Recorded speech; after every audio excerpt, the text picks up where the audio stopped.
सामईन कराम, आप सुन रही हैं एक दिलचस्प आप बीती जिसका नाम है धुंधली राहें। ये इस सिलसिले की किस्त नंबर 13 है। मुझे उम्मीद है आपको मेरी ये काविश पसंद आ रही होगी। आपने अगर अभी तक मेरा चैनल कहानी घर सब्सक्राइब नहीं किया तो अभी मेरे चैनल को सब्सक्राइब करके बेल नोटिफिकेशन ऑन कर लीजिए ताकि आने वाली हर नई कहानी की इत्तला बर वक्त आप तक पहुंच सके। मैं जानता था कि ये सरकारी रेल कार मुंबई से दिल्ली तक जाती है और उसमें सिर्फ नकद खजाना ही नहीं होता बल्कि कभी-कभी सोना भी होता है। ट्रेनिंग के दौरान हमें दहशतगर्दों की सरगर्मियों के मुतालिक बहुत कुछ बताया गया था। उसमें उस रेल कार का भी जिक्र था। रेल कार की रवानगी खुफिया रखी जाती थी और ये बहुत तेज चलती थी और किसी बहुत बड़े स्टेशन पर 2-4 मिनट के लिए रुकती थी। ये आजकल की रेल कारों से बहुत छोटी होती थी। उसे रेल मोटर भी कहा जाता था। मैंने उसके मुतल्लिक सोचा भी नहीं था, ना मैंने कहीं और डकैती की वारदात करनी थी। मैंने तो डाकुओं को पकड़वाना था। मैंने तो अभी ये भी सोचना था कि खादा और मालवा मुझे मिल जाएं तो मैं उन्हें किस तरह इकट्ठा करूं और उन्हें पकड़वाऊं। उन्हें किसी एक वारदात पर इकट्ठा करना था जो बहुत ही मुश्किल काम था। मुझे अल्लाह ताला की मदद हासिल थी कि हमीदुल्लाह खान ने खुद ही बड़ा अच्छा मौका पैदा कर दिया। मैंने इसी पर उसे पक्का करना शुरू कर दिया। खान साहब, मैंने कहा, मैं डाका जनी की बात कर रहा था और आप दहशतगर्दी का प्रोग्राम बनाए बैठे हैं। इससे मेरा हौसला दुगना हो गया है। डाका जनी एक जुर्म है जिसे हमारे मजहब के मुताबिक गुनाह कहते हैं, लेकिन दहशतगर्दी अंग्रेजों की नज़र में जुर्म होगा। हम उसे गुनाह नहीं कह सकते। हमें इस पर फौरी तौर पर अमल करना चाहिए। मैं तुम्हारी ये मदद कर सकता हूँ कि ये मालूम करवा दूंगा कि रेल कार कौन सी तारीख को यहाँ से गुजरेगी। हमीदुल्लाह ने कहा, मेरी मुलाकात बहुत दूर तक है। मैं तुम लोगों के साथ नहीं जाऊंगा। अगर मैं भी पकड़ा गया तो तुम्हारे लिए ना कोई अड्डा रहेगा ना कोई पनाह। यही मशवरा मैं आपको देना चाहता था। मैंने कहा, आप यहीं रहेंगे, लेकिन तुम्हारे साथ जाएगा कौन? मैंने रात को जितनी बातें की थीं वो सोच समझ कर की थीं। मैंने जवाब दिया, मैंने कहा था ना कि मुझे खादे से मिलवा दें। मैं आपसे ये भी कहना चाहता था कि मालवा भी मुझे मिल जाए तो मैं दोनों को इकट्ठा करके उनसे कोई बड़ी वारदात करवाऊंगा। अब आपने रेल कार की बात की है तो पहला काम ये करें कि खादे और मालवे को यहाँ बुलाएं। मेरा ख्याल है कि वो 12 से ज्यादा आदमी अपने साथ ले आएंगे, लेकिन वो हमारे मकसद को कबूल नहीं करेंगे। हमीदुल्लाह ने कहा, वो डाका जनी की खातिर डाका जनी करते हैं। खान साहब, मैंने कहा, आप बच्चों की सी बातें करते हैं। उन्हें हम हिस्सा देंगे, सारा माल यहीं रखेंगे। अगर वो कोई गड़बड़ करेंगे तो क्या आप किसी और तरीके से उनका मुंह बंद नहीं कर सकते? मुंह बंद करने की कहते हो? हमीदुल्लाह ने कहा, मैं दोनों की सांस बंद कर दूंगा। उनकी लाशें यहीं अपनी जागीर में दफन कर दूंगा। उनका कौन है जो उन्हें ढूंढने यहाँ आएगा? वो तो यूं समझो जैसे हमने दो कुत्ते मारकर फेंक दिए। वाह खान साहब, मैंने हमीदुल्लाह की रान पर बड़ी जोर से हाथ मारकर कहा, ये बात की ना आपने। उनके आदमियों को अपना मुरीद बना लेना मेरा काम है। आप दोनों को बुलवा लें। ये बातें इतनी लंबी हो गईं कि दोपहर के खाने का वक्त हो गया। शहनाज ने पहले ही खादे को बुलाने के लिए एक आदमी भेज दिया था, लेकिन मैंने हमीदुल्लाह को ये बात नहीं बताई। हम दोनों कुछ देर और रेल कार की डकैती की स्कीम बनाते रहे। मैंने डीएसपी क्लार्क को रिपोर्ट देनी थी कि मैंने कहाँ तक कामयाबी हासिल की है और क्या स्कीम बनी है। मेरे पास कोई बहाना नहीं था जो मैं पेश करके हमीदुल्लाह से कहता कि मैं फलां काम से फलां जगह जा रहा हूँ। एक जरिया था, लेकिन वो अभी बन नहीं रहा था।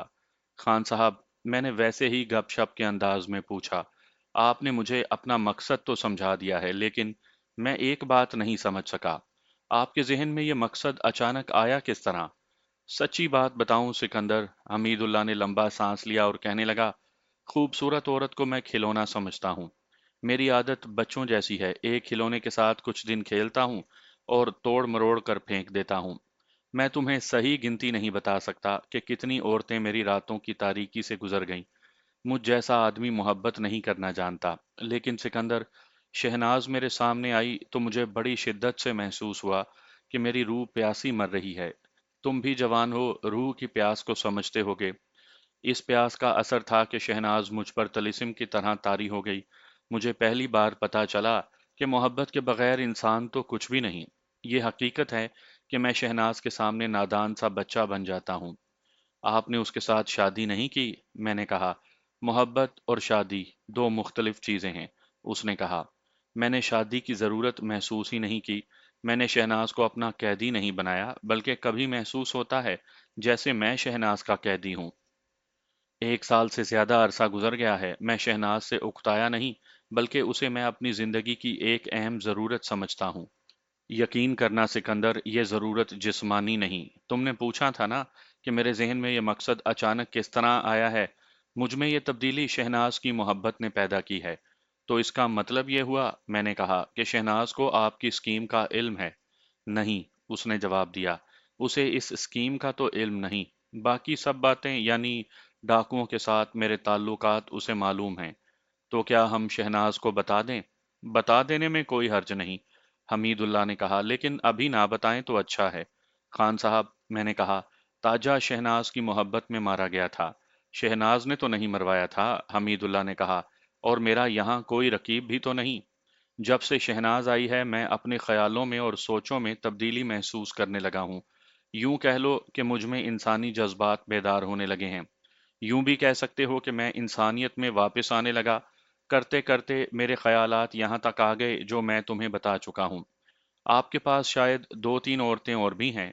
वो सिर्फ दो हैं, हमीदुल्लाह ने कहा। अगर मैं पहले वाला हमीदुल्लाह होता तो उन्हें कभी का इधर उधर कर चुका होता। लेकिन अब उन्हें धुतकारने को जी नहीं चाहता। मैं कहता हूँ कि ये जुल्म होगा। उन्हें किसी अच्छे तरीके से किसी अच्छी जगह ब्याह दूंगा। खान साहब, मैंने हंसते हुए कहा, आप जरूरत से ज्यादा नरम मिजाज होते जा रहे हैं। कहीं ऐसा ना हो कि कोई दुश्मन आपके सामने आ जाए जिस पर गोली चलानी पड़े, तो आप इस ख्याल से गोली ना चलाएं कि वो हलाक या जख्मी हो जाएगा। नहीं सिकंदर, उसने कहा, मैं सिर्फ शहनाज के मामले में नरम मिजाज हुआ हूं, या उन दो औरतों के मामले में जिनके साथ मैंने कुछ अरसा गुजारा है। वरना तुम मुझे फौलाद की तरह सख्त पाओगे। हमीदुल्लाह जब रूह की प्यास और शहनाज की मोहब्बत की बातें कर रहा था, तो मैं खुद वैसी ही प्यास महसूस करने लगा। मैं कोई फरिश्ता तो नहीं था, आम सा इंसान था, और जवान भी था। मुझे अपनी माँ याद आ गई, घर भी याद आया, और मुझे माँ के ये अल्फाज भी याद आए, मैं अपने बेटे के लिए बेटे जैसी खूबसूरत दुल्हन लाऊंगी। मैं उस वक्त बहुत छोटा था जब मेरी माँ मेरे लिए दुल्हन लाते लाते खुद भी मुझसे हमेशा के लिए रूठ गई थी। वो मेरे दिल में अपना प्यार और मेरे जहन में एक खूबसूरत दुल्हन का तस्वुर छोड़ गई। शायद यही तस्वुर था जो बीना की सूरत में मेरे सामने आता रहा था। बीना को मैं तसव्वुर नहीं समझता था, मैंने उसे हकीकत समझ लिया था। मगर जब दुनिया की तल्ख हकीकतें मेरे सामने आईं और मुझे ख्वाजा साहब की शफकत मिली, तो जिस बीना को मैं हकीकत समझता था, वो भाप बनकर उड़ गई।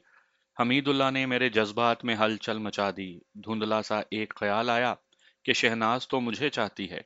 मैं आपको बता चुका हूं कि किस दीवानगी से वो मुझे चाहती थी।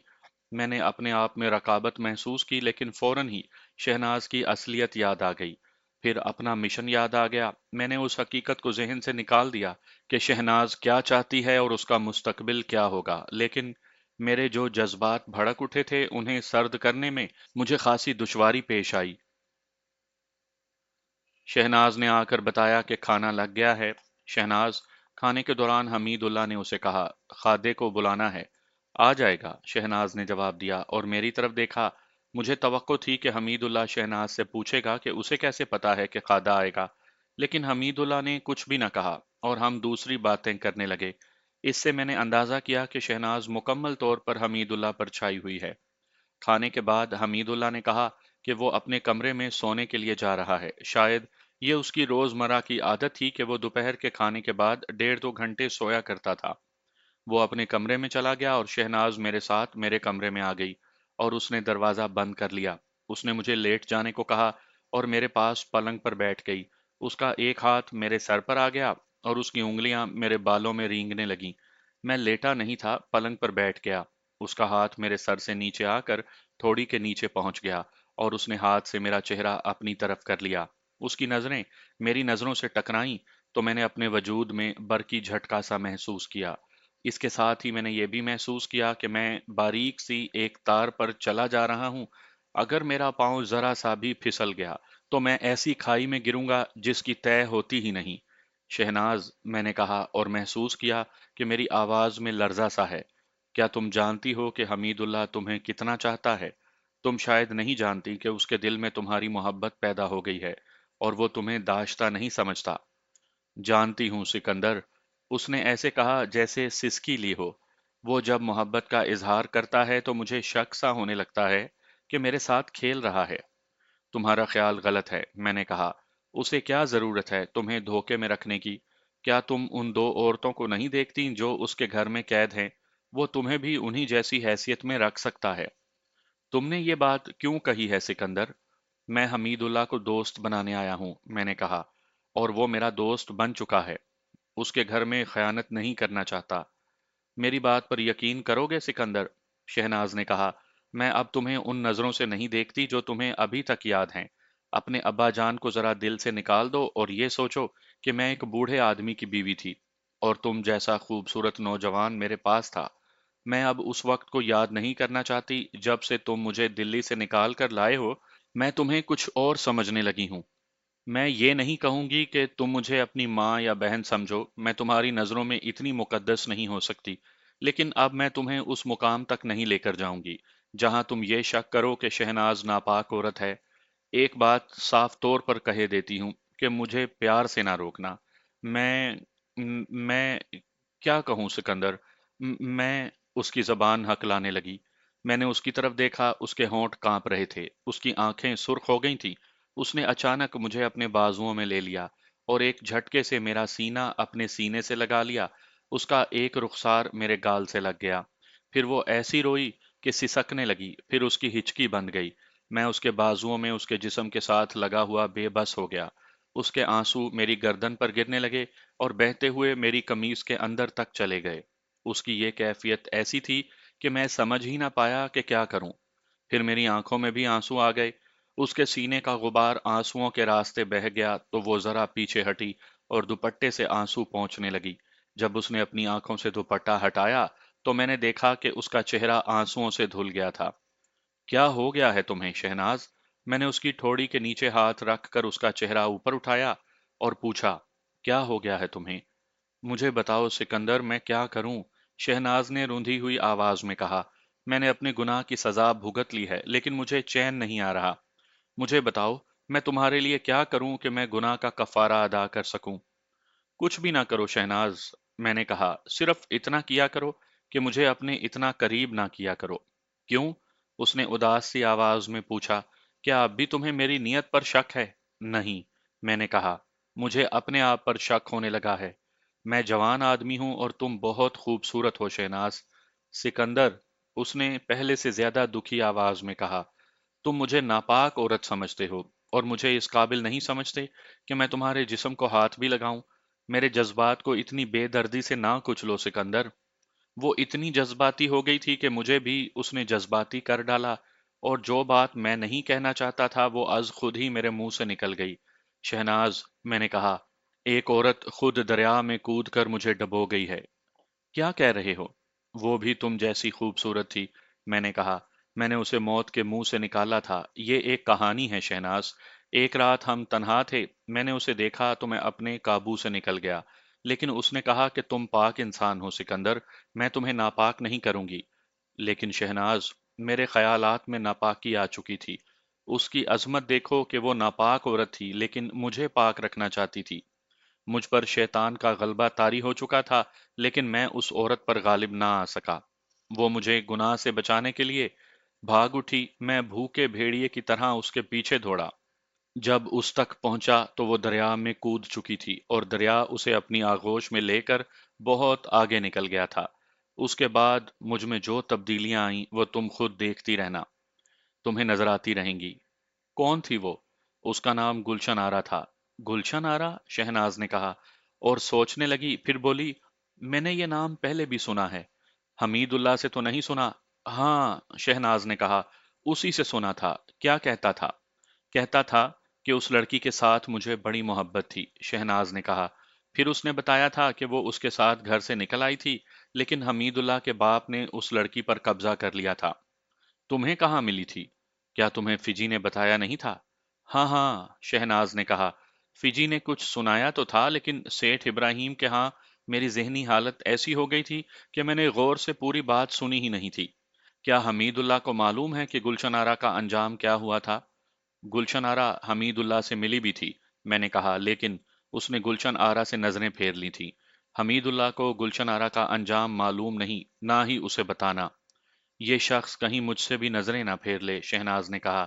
नहीं, मैंने कहा, ये मैं तुम्हें यकीन दिला सकता हूं कि तुमसे नजरें नहीं फेरेगा। कुछ देर हम गुलशन आरा की बातें करते रहे, लेकिन मेरा जहन ठिकाने नहीं आ रहा था। मैं इस कोशिश में मसरूफ हो गया कि शहनाज फिर वैसी ही जज्बाती फिजा पैदा ना कर सके। अलबत्ता मुझे ये इत्मीनान था कि यहाँ कोई तो है जिसके दिल में मेरी हमदर्दी है। हम शाम का खाना खा रहे थे जब खादा आ गया। खादा खूबसूरत जवान था। उसकी उम्र 40 से कुछ कम थी, लेकिन वो उससे भी कम उम्र का लगता था। लिबास और शक्लो सूरत के लिहाज से वज़ादार आदमी लगता था। उसे देखकर कोई नहीं कह सकता था कि ये पेशावर डाकू है। हमीदुल्लाह उठकर उसे गले लगकर मिला, फिर खादे ने मुझे गले लगा लिया। तुम यहाँ कैसे सिकंदर? खादे ने मुझसे पूछा। तुम्हारे पास आया हूँ खादे, मैंने कहा। बड़ा खराब होकर आया हूँ। यार, तुम्हारी एक तारीफ जरूर करूंगा, खादे ने मेरी पीठ पर थपकी देकर कहा। तुमने पुलिस को हमारे पीछे नहीं डाला। खादे, मैंने कहा, एहसान वाली बात नहीं, लेकिन तुम्हें किसी ने नहीं बताया कि पूरे 2 महीने पुलिस ने उल्टा लटकाए रखा था। लाल मिर्चों की धूनी देते रहे, ऐसी ऐसी अजियतें उन्होंने दी थी कि मैं दिन रात में कई कई मर्तबा मरता था। वो पूछते थे कि ताजे के साथ और कौन कौन था। वो कहते थे कि सिर्फ नाम बता दो। मैंने जबान ऐसी बंद की कि उनकी मार खाकर बेहोश होता था तो भी जबान नहीं खुलती थी। मालूम नहीं किसने उन्हें बता दिया था कि मैं मालवे का ठिकाना भी जानता हूँ। इस पर उन्होंने मेरी हड्डियां तोड़ डाली, लेकिन मैंने एक ही बात जबान पर रखी कि मैं मालवे को जानता ही नहीं। फिर उन्होंने 2-3 पेशियों में मुझे 6 महीनों के लिए अंदर कर दिया। जेल में जाकर तबीयत ठिकाने आई और रिहा होते ही यहाँ आ गया। तुम शेर हो, खादे ने कहा। खुदा की कसम, जो तुमने हमारे लिए किया है, इसकी जो कीमत मांगोगे देंगे। नहीं खादे, मैंने कहा, यार यारों से कीमत नहीं लिया करते। इन बातों से मुझे ये इत्मीनान हुआ कि खादे को भी मालूम नहीं कि मैं क्या से क्या बनकर आया हूँ। और अगर मैं कामयाब हो गया तो यही खादा मुझे कहेगा कि यार, तूने यारी की बहुत बड़ी कीमत ली है। मैंने खादे को पहले भी देखा था।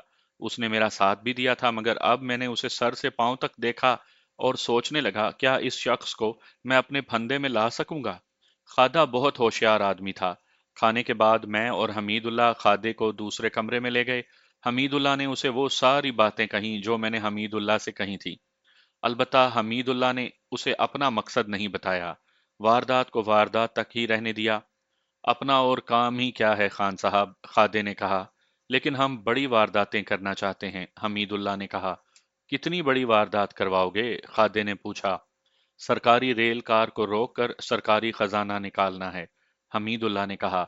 वो रेल कार जो कभी कभी गुजरा करती है? खादे ने पूछा। हमीदुल्लाह ने उसे तफसील से बताया कि उस रेल कार में क्या जाता है और उसे किस तरह रोक कर लूटा जाएगा।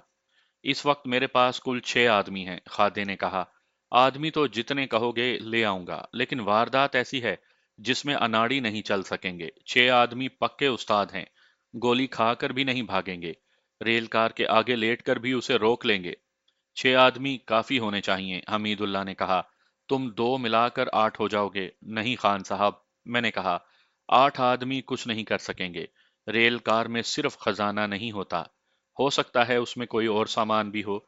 उसमें राइफलें और पिस्तौल भी हो सकते हैं। हमें ज्यादा आदमियों की जरूरत है। ज्यादा आदमी कहाँ से लाएंगे? हमीदुल्लाह ने पूछा। मालवे को साथ मिलाओ, मैंने कहा। फिर तो बहुत हिस्सेदार हो जाएंगे, खादे ने कहा। होने दो, मैंने कहा, अपना हाथ तो खुल जाएगा, कुछ तजर्बा तो हो जाएगा। ये बताओ खादे, मालवे के साथ तुम्हारे ताल्लुकात कैसे हैं? ताजे के मरने के बाद जब मैं उसकी जगह मैदान में आया तो पहला काम ये किया कि मालवे के साथ दोस्ती कर ली, खादे ने जवाब दिया। मैंने सोचा कि एक ही पेशे के आदमियों को एक दूसरे का दुश्मन नहीं होना चाहिए। आजकल तमाम करेंसी नोटों की शक्ल में है, लेकिन मैं जिस वक्त की कहानी सुना रहा हूँ उस वक्त सिक्के ज्यादा चलते थे। ये सिक्के मसलन रुपए, अठन्नियां, चौन्नियां वगैरह अलग अलग थैलियों में बंधे होते थे। 10,000 रुपया उठाने के लिए 4-5 आदमियों की जरूरत होती थी। ये भी एक वजह थी कि खादा और हमीदुल्लाह मान गए कि ज्यादा आदमियों की जरूरत है और आदमी तजर्बाकार होने चाहिए। खादे से पूछा कि मालवा कहाँ मिल सकता है। उसने कहा کہ وہ اسے کل ہی اپنے ساتھ لے آئے گا۔ خادہ بہت خوش ہوا کہ ہم نے اسے ایک موٹا شکار دکھا دیا ہے۔ حمید اللہ نے اسے بتایا کہ یہ واردات کس طرح کی جائے گی۔ کچھ مشورے خادے نے بھی دیے۔ اس نے یہ بھی بتایا کہ وہ 2 ریوالور ساتھ لا سکتا ہے۔ 2 ہی کافی ہیں، حمید اللہ نے کہا۔ ایک ریوالور اور 2 نالی بندوقیں میرے پاس ہیں۔ ان کی ہمیں بہت ضرورت ہوگی کیونکہ ریل کار کے ساتھ 3 4 گورے فوجیوں کی گارڈ ہوتی ہے۔ اس طرح ہم نے ساری اسکیم تیار کر لی اور خادہ جانے کے لیے اٹھ کھڑا ہوا۔ حمید اللہ نے اسے رات رکنے کے لیے کہا لیکن وہ کہتا تھا کہ رات ہی رات اسے واپس چلے جانا چاہیے کیونکہ ٹھکانے پر کچھ مال رکھا ہے، پھر صبح سویرے سویرے مالوے تک بھی پہنچنا ہے۔ یہ کہہ کر وہ باہر نکلا، گھوڑے پر بیٹھا اور چلا گیا۔ اب میرے دل کی دھڑکنیں تیز ہوتی جا رہی تھیں، حالات اور عناصر میرے حق میں ہوتے جا رہے تھے۔ پھندا بڑی آسانی سے تیار ہو گیا تھا۔ مجھے خطرہ محسوس ہونے لگا تھا کہ میں خود اس پھندے کی نظر ہو جاؤں گا۔ اسے بڑی عقل مندی سے کامیاب بنانا تھا۔ میں نے اپنے دماغ پر زور ڈالنا شروع کر دیا۔ میں شہناز کو اعتماد میں نہیں لینا چاہتا تھا، لیکن حمید اللہ خان نے اسے بتا دیا۔ شہناز میرے پاس آئی اور اس نے ریل کار کو روکنے اور لوٹنے کے متعلق بے شمار سوالات کر ڈالے۔ میں اسے بچ بچ کر جواب دیتا رہا۔ اس دوران مجھے خیال آیا کہ میرا پھندا کامیاب ہو گیا تو حمید اللہ بھی پکڑا جائے گا اور اس کے ساتھ شہناز بھی پکڑی جائے گی، پھر تو یہ تباہ ہو جائے گی۔ یہ خیال بھی آیا کہ اسے سزائے قید ہو گئی تو اس کا مستقبل بڑا ہی بھیانک ہوگا، لیکن میں اسے بچا نہیں سکتا تھا۔ میں اسے یہ تو کہہ ہی نہیں سکتا تھا کہ وہ یہاں سے چلی جائے۔ اب تو مجھے اپنا بھی کچھ پتا نہیں تھا کہ کیا ہوگا۔ اس شام ہم کھانے سے فارغ ہوئے تو میرا دوسرا شکار مالوا بھی آ گیا۔ وہ عمر میں خادے سے چند سال بڑا تھا۔ اس کے متعلق میں پہلے بتا چکا ہوں کہ اس کے مذہب کا کسی کو کوئی علم نہیں تھا کہ کیا ہے۔ ان لوگوں کا مذہب کے ساتھ کوئی تعلق نہیں ہوتا، پھر بھی یہ تو معلوم ہوتا تھا کہ فلاں مسلمان ہے اور فلاں سکھ ہے۔ بعض سکھ ڈاکو سر کے بال کٹوا دیتے تھے لیکن وہ کہلاتے سکھ ہی تھے۔ مالوے کے مذہب سے کوئی بھی واقف نہیں تھا۔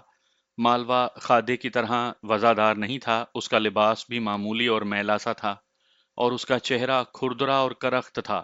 اس کی باتیں بھی اپنے چہرے جیسے تھیں، بولتا تھا تو لگتا تھا کہ لڑ جھگڑ رہا ہو۔ سنا اوئے نواب زادے، اس نے آتے ہی حمید اللہ سے کہا اور میری طرف دیکھ کر بولا، اوئے تو بھی یہیں ہے؟ ہاں بھائی نواب زادے، خادے نے مجھے بتایا ہے کہ واردات کرنی ہے، ولایتی ڈبے یعنی ریل کار کو روکنا ہے۔ وہ تو کبھی کبھی گزرتا ہے، ہمیں کون بتائے گا کہ کب گزرے گا؟ یہ لے مالوے۔ حمید اللہ نے ایک گلاس میں شراب ڈال کر گلاس مالوے کی طرف کر کے کہا، پہلے حلق ذرا کڑوا کر لے۔ وہ تمہیں میں بتاؤں گا کہ ڈبہ کب گزرے گا اور کس وقت کہاں ہوگا۔ یہ سوچ لے کہ واردات دن دہاڑے کرنی ہے، لیکن میں نے جو جگہ دیکھی ہے وہ پہاڑیوں میں ہے، بالکل جنگل بیابان۔ گھوڑے اپنے ساتھ ہوں گے، مال گھوڑوں پر رکھ کر نکل آئیں گے۔ پھر سوچ لے نواب زادے، مالوے نے کہا، گھوڑوں پر مال لائیں گے تو راستے میں جس کسی نے دیکھا وہ شک کرے گا۔ عقل سے کام لے، 7 8 اونٹوں کا انتظام کر لے، تجھ سے نہیں ہوتا تو میں کر لوں گا۔ اگر واردات کامیاب ہو گئی تو مال بوریوں میں ڈال کر اونٹوں پر لا دیں گے۔ مال 7 8 اونٹوں جتنا تو نہیں ہوگا۔ رقم کی تھیلیاں ہوں گی، وہ ایک ہی اونٹ اٹھا لے گا۔ باقی اونٹوں پر اناج کی بوریاں ہوں گی۔ واپسی پر اونٹوں کے ساتھ 2 3 آدمی ہوں گے جن کے کپڑے اونٹوں والے جیسے ہوں گے۔ باقی آدمی واردات کے فوراً بعد بکھر جائیں گے اور مختلف راستوں سے اپنے اپنے ٹھکانے کو چلے جائیں گے۔ اور نواب زادے، ذرا حصے کا خیال رکھنا، بندر بانٹ نہ ہو۔ مالوا منجا ہوا استاد تھا، شراب پیتا جا رہا تھا اور بولتا جا رہا تھا۔ اس کی کوئی بات فالتو اور بے معنی نہیں تھی۔ خادہ بھی استاد ہی تھا لیکن مالوے کے سامنے وہ بچہ لگتا تھا۔ مالوے نے جب ہماری بنائی ہوئی اسکیم سنی تو اس میں کچھ رد و بدل کی اور ہم سب کو بے وقوف اور اناڑی کہا۔ خادے کو 2 3 گالیاں دیں اور اسکیم کو درست کر دیا۔ مالوا اور خادہ اتنی خطرناک واردات کے متعلق اس طرح باتیں کر رہے تھے جیسے بازار سے کچھ خریدنے جا رہے ہوں۔ ان کے انداز میں ڈر نہیں تھا، ہلکی سی گھبراہٹ تک نہیں تھی۔ مالوا تو بالکل ہی نڈر تھا۔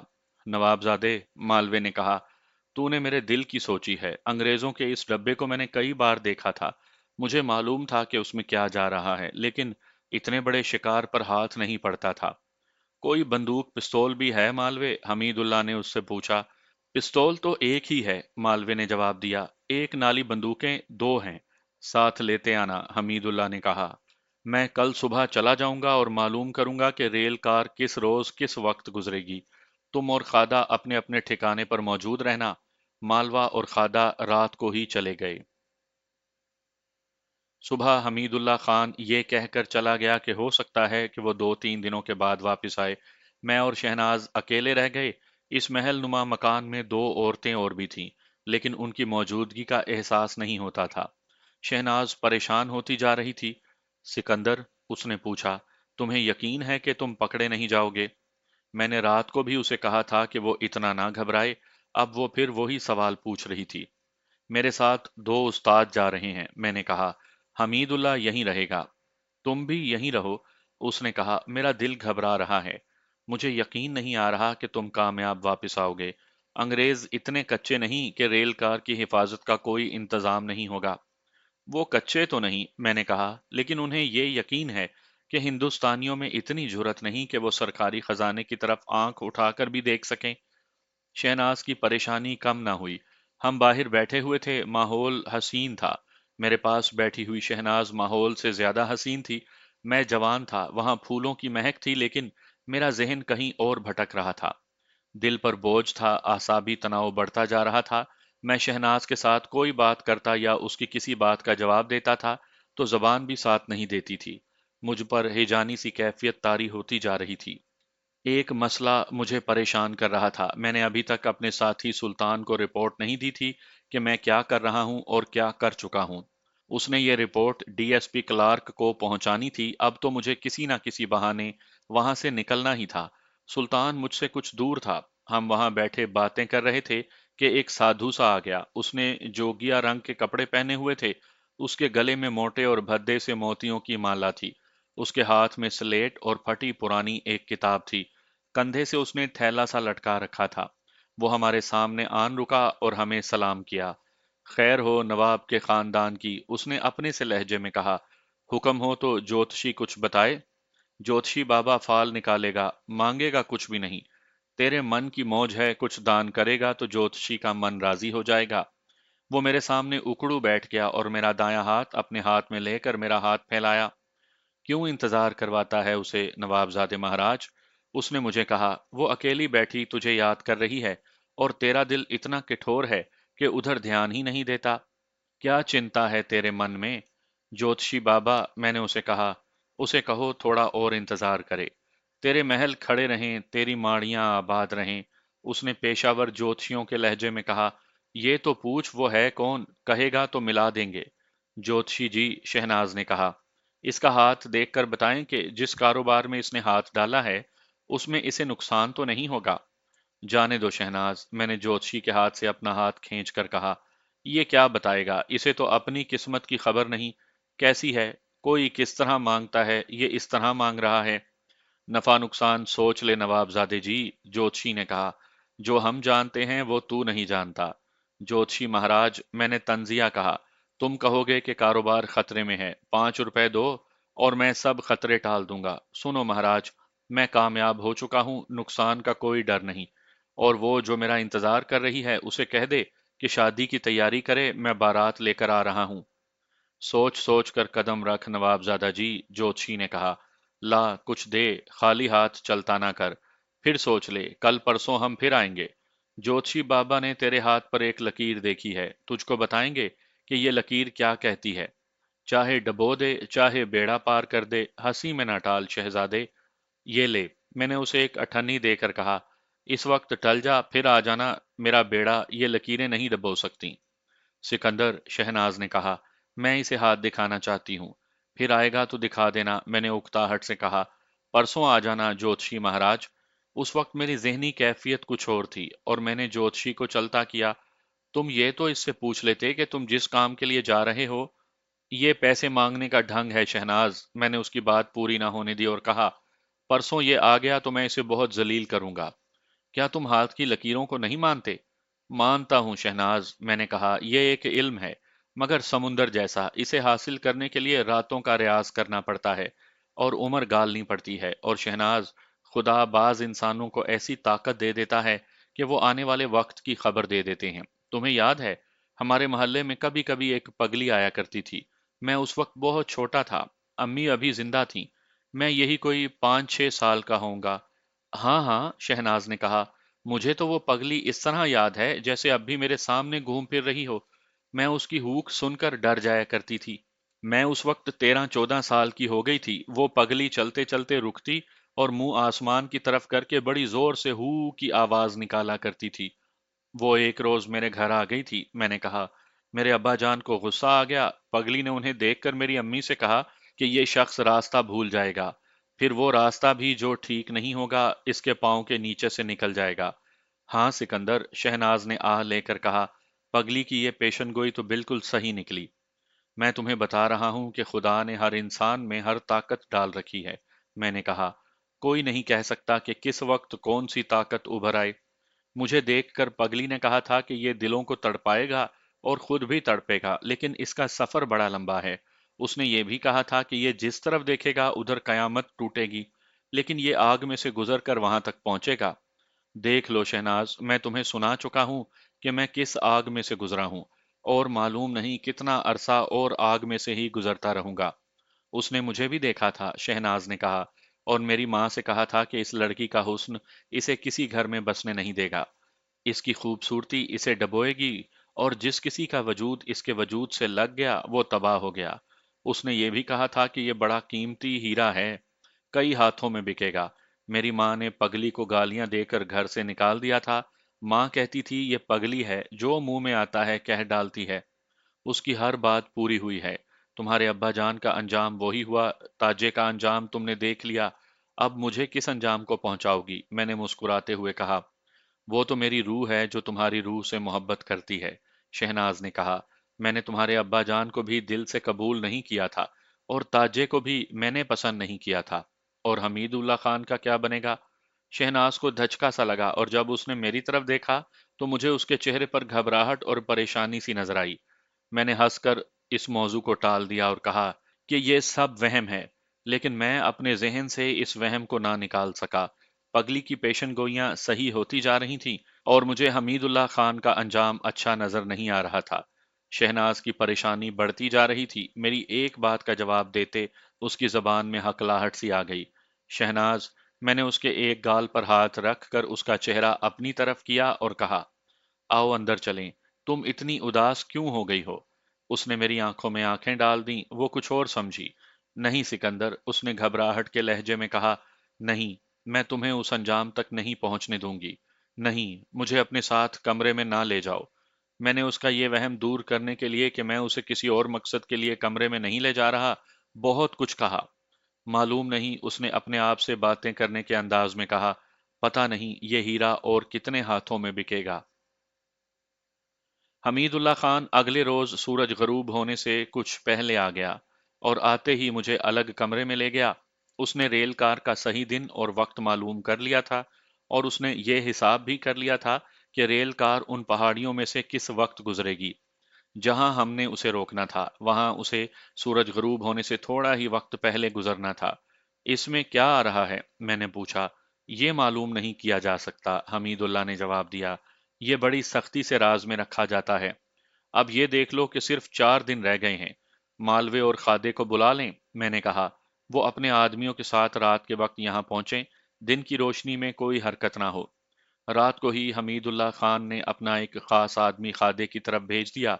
उसी आदमी को खादे से मिलकर मालवे के पास जाना था।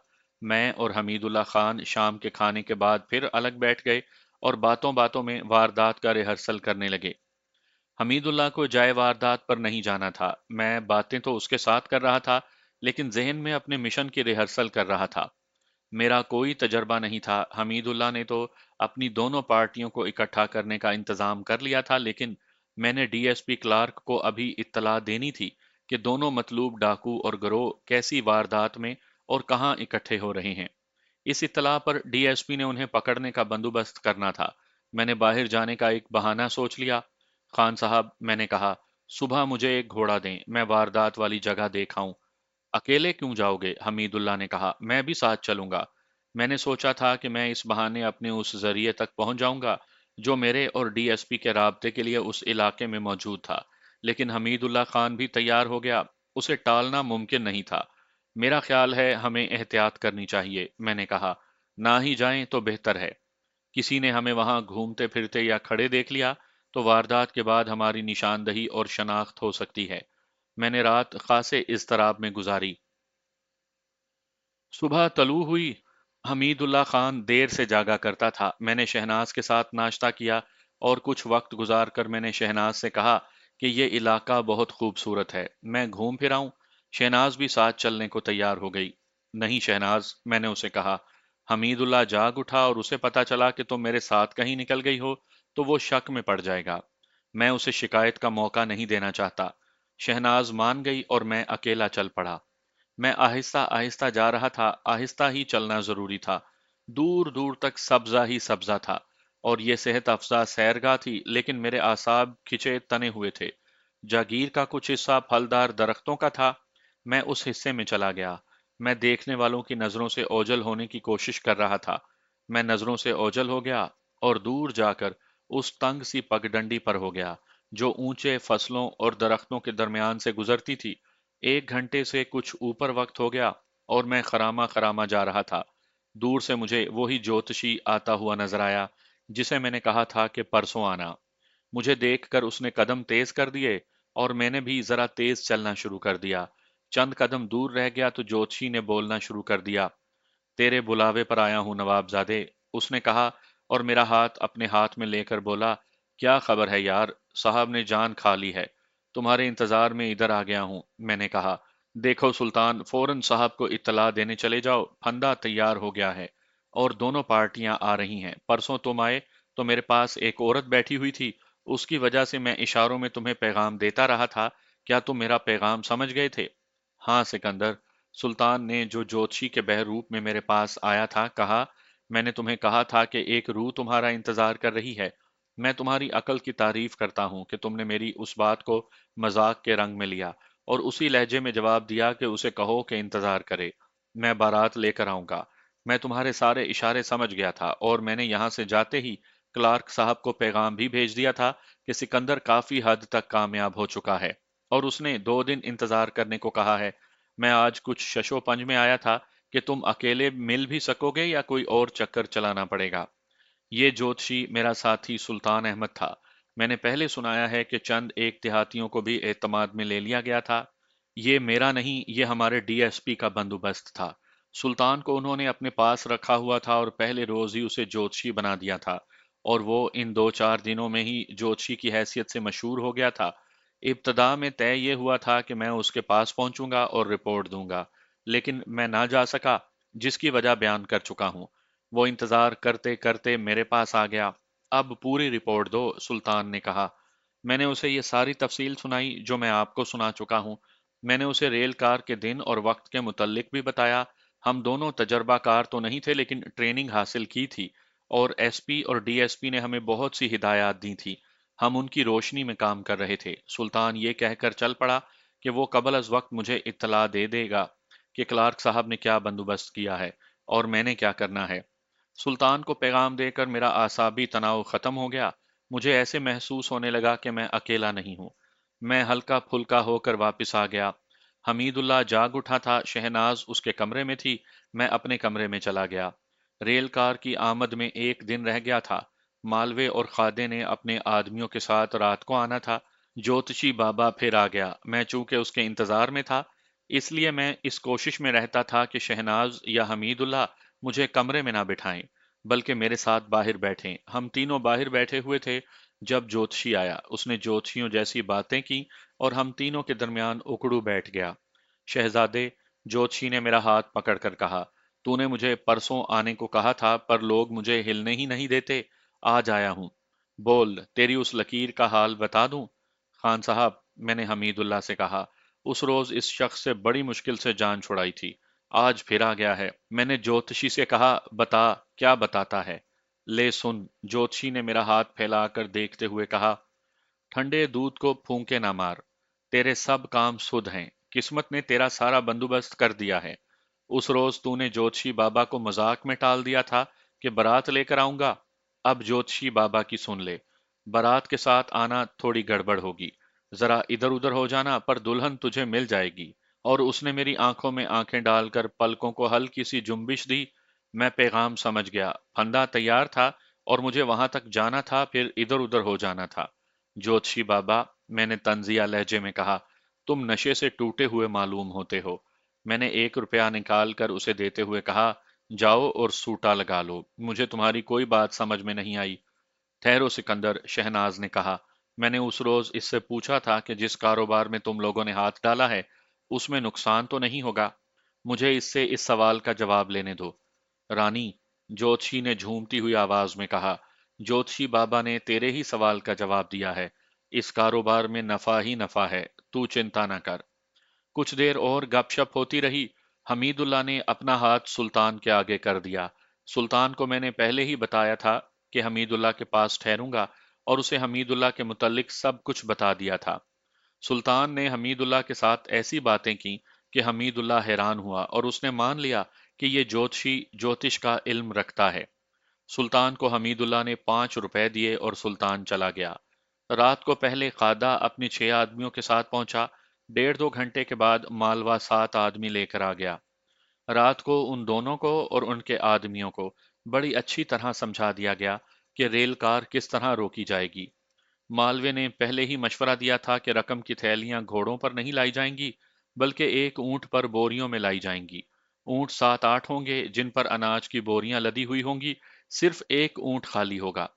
रेल कार का माल बोरियों में डालकर उस पर लादा जाएगा। मालवा अपने 7 आदमी लाया था। उसने बताया कि उसका एक आदमी 6 ऊंट ला रहा है। अगले रोज दोनों पार्टियों के आदमी एक एक दो दो करके मुख्तलिफ अतराफ से जागीर से निकले। 6 ऊंटों पर हमीदुल्लाह के गोदाम से उसने जो वहां बना रखा था, गंदुम और दालों की बोरियां लादी गईं। एक ऊंट पर खाली बोरियां रखी गईं। 2 आदमी उन ऊंटों को साथ लेकर किसी और तरफ चल पड़े। मैं एक घोड़े पर बैठा, मेरे हाथ में 2 नाली बंदूक थी, और मैं इस अंदाज से निकला जैसे मैं शिकार पर जा रहा हूं। वहां हमें देखने वाला हमीदुल्लाह के मज़ारों, उनकी औरतों और बच्चों के सिवा और कोई नहीं था। उस जमाने में आबादियां बहुत कम थीं, गांव दूर दूर थे। उन तमाम डाकुओं को ऐसे रास्ते मालूम थे जिनके दूर दूर तक किसी गांव का नामो निशान भी नहीं था। वो सब तजर्बाकार थे, अपनी शनाख्त छुपाने के भी माहिर थे। यहाँ मैं आपको ये बताना चाहूंगा कि आम शहरियों को इस किस्म के डाकुओं के मुतल्लिक इतना ही मालूम होगा कि वो बड़े वहशी और उजड़ लोग होते हैं, लेकिन उनकी दुनिया में जाकर देखें तो आपकी राय बदल जाए। मैंने उन लोगों में खास किस्म की जहानत देखी है। ये अलग बात है कि उनकी अकल किसी और तरफ इस्तेमाल होती है, लेकिन इसमें कोई शक नहीं कि उनमें अकल गैर मामूली होती है। मैंने उनकी अकल में ये बारीकी देखी तो मुझे खतरा सा महसूस होने लगा कि उन्हें ऐन मौके पर पता चल जाएगा कि ये फंदा है, और ये सब मिलकर मेरे जिस्म का कीमा बना देंगे। मैं तन्हाई महसूस करने लगा। आखिर हम जाए वारदात पर पहुंच गए। यहाँ मैंने हमीदुल्लाह की अकल की दाद दी। उसने वारदात की जगह का इंतखाब निहायत अच्छा किया था। ये पहाड़ी इलाका था। पहाड़ियां ज्यादा ऊंची नहीं थीं। उन पर दरख्त भी थे और कहीं कहीं ऊंची घास भी थी। इर्द गिर्द या उस इलाके के अंदर कोई छोटा सा गांव भी नहीं था। बिल्कुल वीराना था। छुपने की जगह ऐसी थी कि मैं जब वहां पहुंचा तो मैं ये समझा कि मालवे और खादे का कोई भी आदमी अभी नहीं आया। मैं शिकारियों के रूप में खड़ा इधर उधर देखने लगा। छोटा सा एक पत्थर मेरे घोड़े के अगले पांव के करीब गिरा, जिससे घोड़ा जरा सा बिदक गया। मैंने इधर उधर देखा तो मुझे कोई इंसान नजर नहीं आया। फिर एक और पत्थर आया जो मेरे घोड़े की गर्दन पर लगा। अब मैंने हर तरफ देखा तो मुझे एक सर नजर आया। फिर एक और सर एक टीकरी के पीछे से उभरा। तब मुझे पता चला कि सब पहुंच चुके हैं। थोड़ी देर के बाद मालवा और खादा मेरे पास आए। वो मुझे 2 चट्टानों के दरमियान ले गए। मैंने उनसे पूछा कि सब लोग कहाँ हैं। ओए काका, मालवे ने कहा, आदमी वक्त पर सामने आया करते हैं, आदमियों की नुमाइश नहीं की जाती। मुझे अब एक और खतरा महसूस हो रहा था। मैं जानता था कि पुलिस की खासी नफरी पहुंच जाएगी, और खतरा यह था कि उन लोगों ने इलाके पर नजर रखने के लिए कोई आदमी कहीं बुलंदी पर बिठा रखा होगा। मैंने बहुत सोचा कि इन लोगों ने अगर ऐसा इंतजाम कर रखा है तो उन्हें कहकर कुछ गड़बड़ करवा दूं, लेकिन मैं इसलिए ऐसा कोई मशवरा नहीं देता था कि मुझ पर ही शक ना हो जाए। मैंने सोचा कि कोई ना कोई खतरा तो कबूल करना ही पड़ेगा। सूरज उफ्क की तरफ जा रहा था। जाते जाते सबसे ऊंची पहाड़ी के पीछे चला गया। खादे ने कहा कि रेलवे लाइन पर बड़े बड़े पत्थरों की दीवार खड़ी करनी है, वो फौरन शुरू कर दी जाए। मुझे अचानक एक ख्याल आ गया। ये मेन लाइन थी, रेलगाड़ियां दोनों तरफ से आती जाती थीं। मैंने सोचा कि हम अगर वक्त से पहले लाइन को पत्थरों से बंद कर दें और दूसरी तरफ से कोई रेलगाड़ी आ जाए तो वो रुक जाएगी, और जब तक ये रेलगाड़ी अगले स्टेशन पर नहीं पहुंचेगी वहां से रेल कार नहीं चलेगी। ये थोड़ा सा इलाका था जिसमें रेलवे लाइन अभी डबल नहीं बनी थी। ये ख्याल आते ही मैंने खादे से कहा कि अभी लाइन रोकने का बंदोबस्त ना करो। मैंने खुदा का शुक्र अदा किया कि मुझे ये ख्याल आ गया था। 5-7 मिनट ही गुजरे होंगे कि दूर से हमें स्याह धुआं उठता नजर आया और रेलगाड़ी की हल्की हल्की गिड़गिड़ाहट भी सुनाई देने लगी। थोड़ी देर के बाद एक मुसाफिर गाड़ी बड़ी तेज रफ्तारी से आती नजर आई। मैं और खादा वगैरह पहाड़ियों के अंदर हो गए। रेलगाड़ी तूफान की तरह गुजर गई। उसके बाद मैंने खादा वगैरह से कहा कि अब रेलवे लाइन पर पत्थर रख दो। इतना तो मैं जानता था कि जब तक ये रेलगाड़ी अगले स्टेशन पर नहीं पहुंच जाएगी तब तक ना उधर से रेल कार आएगी और ना इधर से कोई और गाड़ी जाएगी। खादे के पुकारने पर 7 आदमी सामने आ गए। फिर उसके कहने पर वो बड़े बड़े पत्थर लाने लगे। आधे घंटे तक उन्होंने रेलवे लाइन पर 2 फुट से ऊंची दीवार खड़ी कर दी, जो पटड़ी के बाहर से शुरू होकर दूसरी तरफ पटड़ी के बाहर खत्म होती थी। उस दीवार की चौड़ाई भी 2 फुट के ही लगभग थी। दीवार से 15-20 कदम पर लाइन का मोड़ था। मुझे अभी तक यकीन नहीं आ रहा था कि पुलिस फोर्स अपने मुकाम पर पहुंची है या नहीं, या पहुंच भी सकेगी या नहीं। मुझे अब ये धड़का लगा हुआ था कि मालवा और खादा फंदे में फंसते हैं या मैं। हमीदुल्लाह ने रेल कार के गुजरने का जो वक्त बताया था उसमें कुछ मिनट ही बाकी थे। मालवा और खादा मेरे साथ थे। अब तुम संभालो चचा, मैंने मालवा से कहा। अब हम तुम्हारे हुक्म पर चलेंगे। हुक्म कैसा? मालवे ने कहा। डब्बा आएगा और रुक जाएगा। ड्राइवर ने पत्थर ना देखे तो उनके साथ टकरा कर रुक जाएगा। फिर सब उस पर धावा बोल देना। दूर से एक विसल सुनाई दी। ये रेल कार ही हो सकती थी। रेलगाड़ियों के इंजनों की विसल कुछ और तरह की होती थी। मालवे ने अपने साथियों को तैयार होने के लिए पुकारा। इन पहाड़ियों में सिर्फ आदमी ही नहीं, घोड़े और ऊंट भी छुप गए थे। मैंने अपने लिए एक जगह मुंतखब कर ली थी। मुझे मालूम था कि यहाँ गोलियां चलेंगी और बेतरह चलने वाली गोलियों से बचना आसान नहीं होगा। फिर ऐसे हुआ जैसे एक बड़े ही खौफनाक मंजर का पर्दा उठ गया हो। यह मंजर इस तरह शुरू हुआ कि मोड़ पर आकर रेल कार की विसल एक चीख की तरह सुनाई दी। उसके फौरन बाद ड्राइवर ने पत्थरों की दीवार देखकर इतनी सख्त ब्रेक लगाई कि पहियों की चीखें सुनाई दी। रेल कार अभी पूरी तरह रुकी नहीं थी कि पहाड़ों के दोनों अतराफ से डाकू निकले। मैंने इतना देखा कि रेल कार की तमाम खिड़कियों के शीशे चढ़े हुए थे। डाकुओं ने रेल कार के ड्राइवर और फौजियों वगैरह को डराने के लिए हवाई फायर किए। मालवे और खादे के आदमी रेल कार से अभी 2-2 4-4 कदम दूर ही थे कि छोटी सी उस रेल कार की खिड़कियों के तमाम शीशे उतर गए। हर खिड़की में से राइफलें बाहर आईं और उन राइफलों ने डाकुओं पर गोलियां बरसानी शुरू कर दी। उनमें 2 मशीन गन्नें भी थीं। डाकुओं में ऐसी हड़बोंक मची कि वो चीखने और चिल्लाने लगे और भागने भी लगे। मैं घोड़े से उतरकर जरा बुलंद जगह चढ़ गया था जहां कोई गोली नहीं पहुंच सकती थी। मैंने देखा कि डाकू गिरते और तड़पते थे। मैंने मालवे को भी और खादे को भी गिरते देखा। दोनों के सीनों से खून चश्मे की तरह फूटा। दोनों को शायद मशीन गन की गोलियां लगी थीं। उन्हें तड़पने की मोहलत नहीं मिली। मेरे अकब में एक धमाका हुआ। ऊपर से सब्ज रोशनी का छोटा सा गोला नीचे आने लगा। ये रोशनी राउंड था जो रात को फायर किया जाता है। सूरज अभी अभी गरूब हुआ था, अभी रोशनी थी। रोशनी राउंड की जरूरत नहीं थी, लेकिन ये सब्ज राउंड पुलिस फोर्स ने चलाया था, जो रेल कार के फौजियों के लिए इशारा था कि हम आ गए हैं। पुलिस की अच्छी खासी नफरी इतनी खूबी से करीब ही कहीं छुपी हुई थी।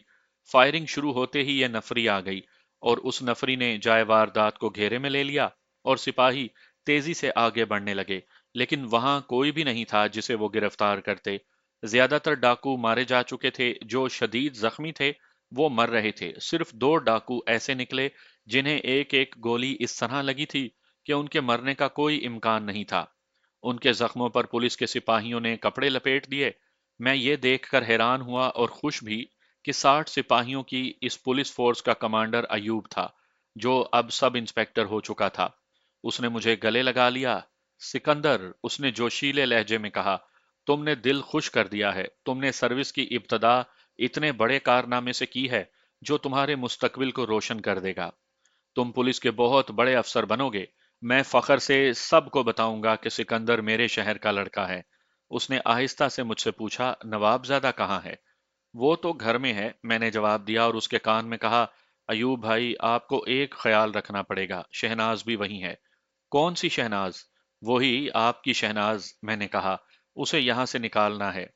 वो यहां किस तरह पहुंच गई? अयूब ने पूछा। क्या नवाबजादे ने उसे बेगम बना लिया है? नहीं, मैंने जवाब दिया। बेगम तो नहीं बनाया, लेकिन उसे बेगमों से ऊंचा दर्जा दे रखा है।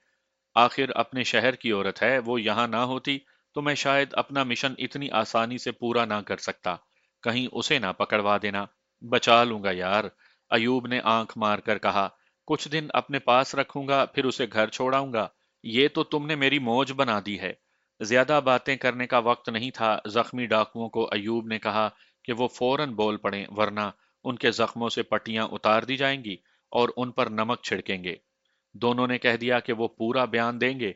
अभी इतना ही कहेंगे कि उन्होंने रात नवाबजादा हमीदुल्लाह खान के यहाँ गुजारी थी और ये सारी वारदात उसी ने करवाई थी। और उसके साथ एक और बड़ा खूबसूरत जवान था जो किसी वक्त ताजे डाकू के साथ रहा था।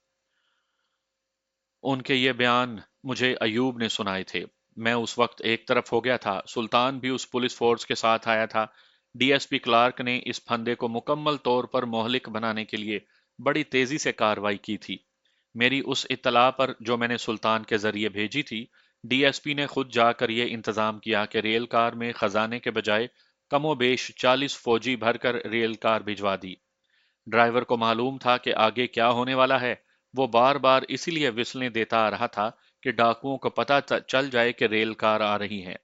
पुलिस फोर्स भागने वाले डाकुओं को घेरे में लेने के लिए पीछे छुपी हुई थी। सिकंदर भाई, सब इंस्पेक्टर अयूब ने मुझे कहा, नवाबजादे की जागीर के करीब जाकर मैं तुम्हें हथकड़ी लगा लूंगा, ताकि उसे यह शक ना हो कि यह सब तुम्हारी कारस्तानी है। अयूब भाई, मैंने कहा, ये आपका काम है, जो जी चाहे करें। मैं एक बार फिर कहूंगा कि शहनाज को इस चक्कर से पहले ही निकाल लेना। निकाल लूंगा यार, अयूब ने बदमाशी के लहजे में कहा। तुम्हारे लिए नहीं, अपने लिए तो जरूर निकालूंगा। लेकिन एक ख्याल रखना, मैंने कहा, अब शहनाज वो शहनाज नहीं रही। अगर मुझे किसी ने यह खबर सुनाई कि शहनाज ने सब इंस्पेक्टर अयूब का पेट चाक कर दिया है, तो मुझे जरा सी भी हैरत नहीं होगी। मैं आपको खबरदार कर रहा हूं, मजाक नहीं कर रहा। देखा जाएगा यार, अयूब ने कहा। इस हीरे को कानून के हवाले तो नहीं करूंगा।